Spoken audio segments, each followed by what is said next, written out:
Hello everybody, rebelsatcloudnine here. Today I'm going to be showing you a demonstration of using Tamiya extra thin cement as a decal solvent. There's a couple things I'd like to get out of the way. First is I'm going to be using the word decal because that's how you say it in lots of places in Canada and all over the world. So I'm not going to be saying decal, it's decal. If that offends you, too bad. The other thing I really want to stress, and I can't stress this enough, is this is very fiddly, very fussy to do. You need to be very careful with what you're doing because you can easily ruin your decal, and this is a last resort type of event. You don't just do this with regular decals and your regular decaling procedure. Again, this is a last resort. This is the Revel B17F, and I've been putting down all the decals, and they are not laying down properly. There's a gloss coat over the model. I have been using a decal adhesive to help them to stick to the surface better, and I've also been using Walther's Solvent, which is one of the strongest and very aggressive decaling solutions. So not even that was working. Nothing was working, and I read about this online, and then I listened to their podcast from On the Bench. They do, I think it's a weekly podcast. I will include a link to the podcast in the description down below so you can check it out. It's an all modeling podcast, and they're pretty good, very entertaining, and because of them I was able to save this project and the decals and the stress and aggravation that it was causing me. So I really can't stress this enough, that this isn't just something you go and do as a normal decaling procedure. This is, again, last resort. So it's going to be pretty easy and simple to do. We're going to go through a few things here, and hopefully I will explain this enough so if you're having issues you can give this a try yourself. One of the things you want to keep I really want to mention in here is that you need to work very slowly, very methodically, but you need to move very quickly when you're painting on the glue. It's really important that you work in small batches. So for a couple instances here, I'm just going to be focusing on a few of the little fuel cap stencils here on the top, and then I'm going to put it away and work on something else, let it dry for about half an hour. It's better if you, again, work in small batches. If the glue didn't lay down properly the first time, leave it alone. That's really important. Don't go and touch it and try and fix it. Leave it alone, okay? And even if you ended up messing up the decal, leave it alone. That's really important to all this. Don't come back to it. Don't try and touch it up or fix it. Just leave it, okay? This also requires a lot of focus. So if you have a kid screaming in the background, or you're late for something and you're gonna try and fix a few decals, don't do that. You need to be focused on this. You need to have a bit of calm and a bit of serenity, because again, it requires a lot of focus with what you're doing. If you mess up on this, you can easily ruin the decal, you can easily ruin the paint, and if it was pretty bad, it could even go through to the plastic. Okay? And one of the most important things I can't stress enough is don't do this on your model. Practice on spares. This is just one of the samples I was testing it out on. Practice on spare parts first. Practice on the spares that come in the kit so you can at least figure out how the decals are going to react when you do this. That was really important for me, but don't just apply this to your kit. Practice on something else first. Alright? So I don't want to have any comments coming from people saying that rebelsatcloudnine, you ruined my decals with this demonstration.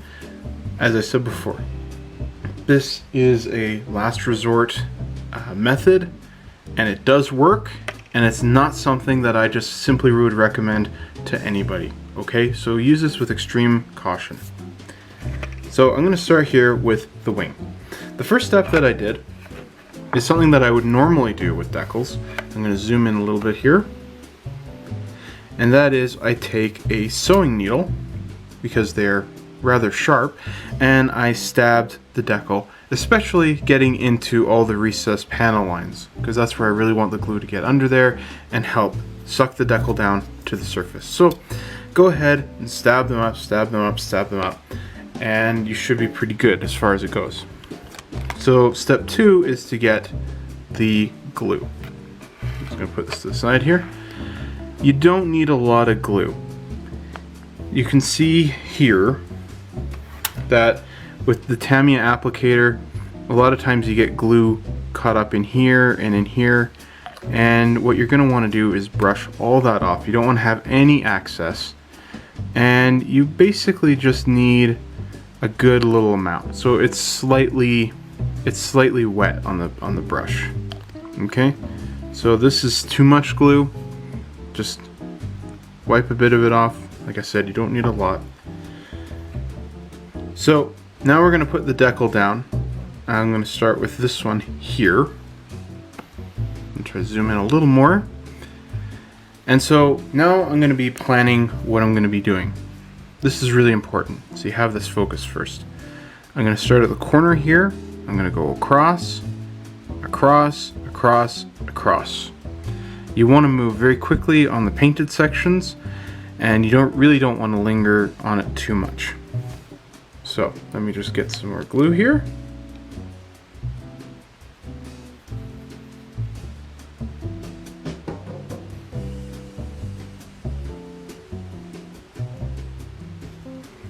There it is. That's all there is to it.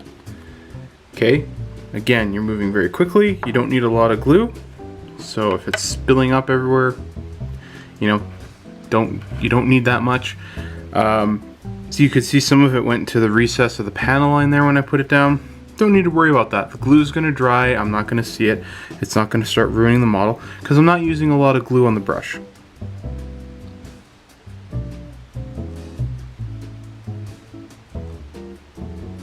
And on this one here, I missed the section in the middle.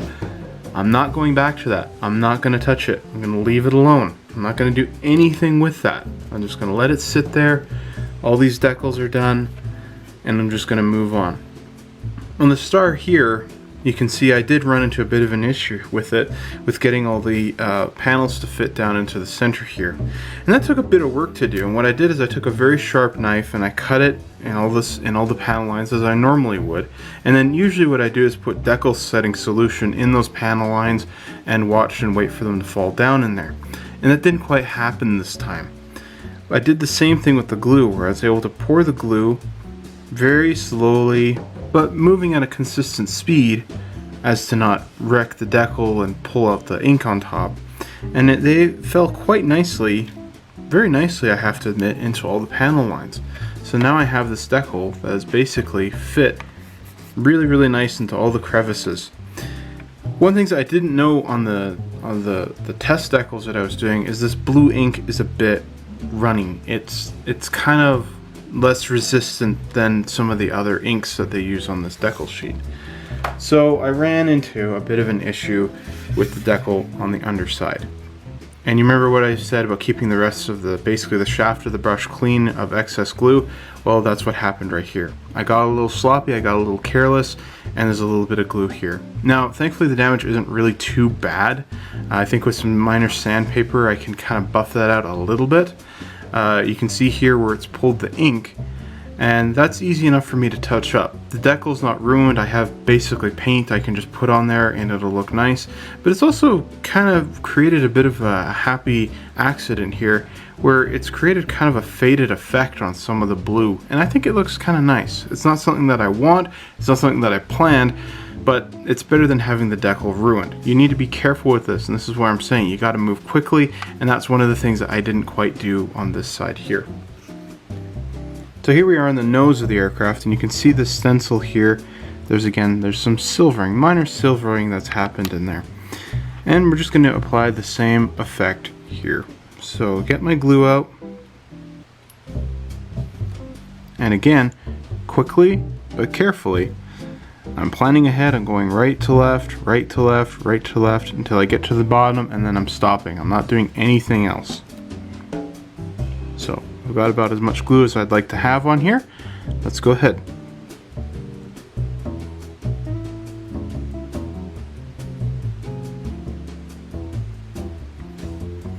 There we go. I'm just leaving it alone like that. I'm not going to be doing anything else. So as I'm looking over the model, I'm inspecting for any areas that might have silvering, any air pockets. I'm going over them with a sewing needle and stabbing them. And before, everything inside of here was silvered, and I've been able to get it to conform into the panel lines. They look fantastic. I'm really happy with that, especially on the smaller stencils like this. There was a lot of silvering that was going on. It was driving me crazy. And basically all these decals are set and ready for a flat coat, or sorry, a gloss coat to seal them in, and then I can start weathering up this model. It's pretty exciting. So here on the star on the fuselage, I can see there's a little bit of it not quite falling into the panel lines as much as I would like. Now, as I mentioned earlier, I noted that the blue ink does tend to run a little bit more than the white. So I'll be doing this in small batches. I'll start on the one side here and do the blue, we'll leave it alone to dry, come back and do the white, leave that alone to dry, and then start with the blue here and going down. And that's what I'm going to be showing here. And again, leaving it alone to dry. So what I want to do, this is difficult for me to record, so I apologize, is to get into the panel line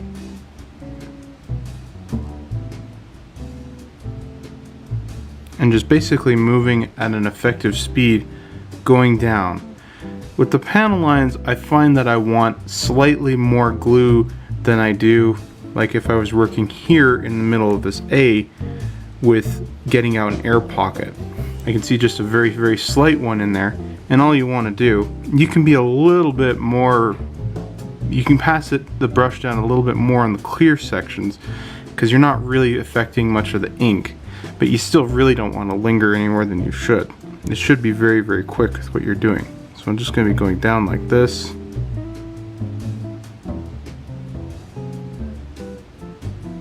And that's basically all I'm going to risk.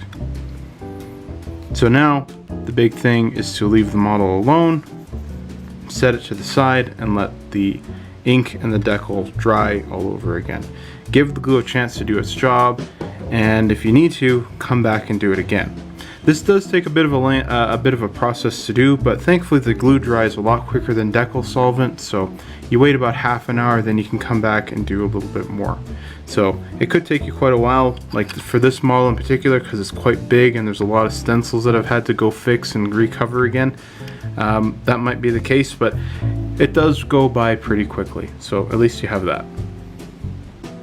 So in conclusion here, I thought I would show how it looks with all the panel lines painted in there, so you could better see how they've laid down.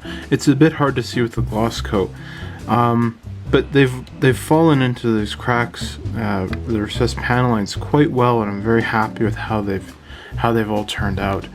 A bit of an issue with a few of the panel lines, and that's my fault. I didn't define them enough. I should have rescribed them a little better.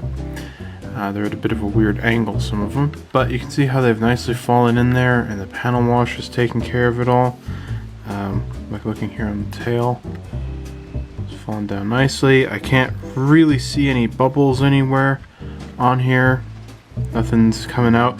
Again, that'll be actually more revealed once I have a flat coat on here.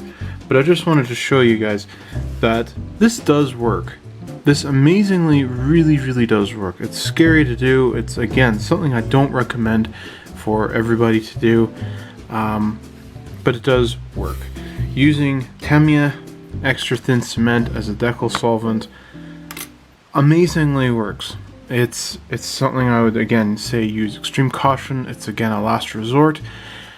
And I can't stress this enough. If you ruin your decals in any sort of way, please don't come yelling to me about it. I've given you plenty of warnings on this. It's just something you have to be very careful with, be mindful with it. And like I said, though, it does work. It amazingly works, and it works quite well. I'm very pleased with this result. It has saved my bomber. The decals were the one thing that were bothering me the most. I could not get them to work. It was frustrating, and it was causing me a lot of aggravation. Now they look great. I'm very happy with this. I hope once a flat coat goes on, it'll stay looking as nice as it does here. I'll just have to wait and see. So I'd like to say a huge thank you once again to the podcast On the Bench. I will include a link to their podcast channel in the description below, so you can go check those out if you like. They have quite a bit of interesting topics from week to week, and I think you'll enjoy those. And I'd like to say thank you so much. This is rebelsatcloudnine, and if you give this a go, let me know how it works. I'd love to hear some of your stories and see if you guys have the same success I've had with these. And I wish you all the best in that regard. But remember, again, use caution. This is rebelsatcloudnine. I'll see you all later. Take care.